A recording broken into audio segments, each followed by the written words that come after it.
You ask Tiger to solve. This deals with linear equations with one unknown.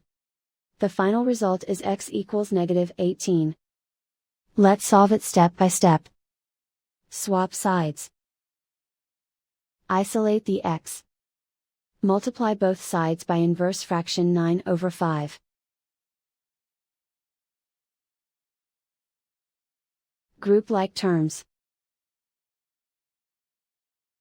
Multiply the coefficients. Simplify the fraction. Multiply the fractions. Simplify the arithmetic. And so the final result is x equals -18.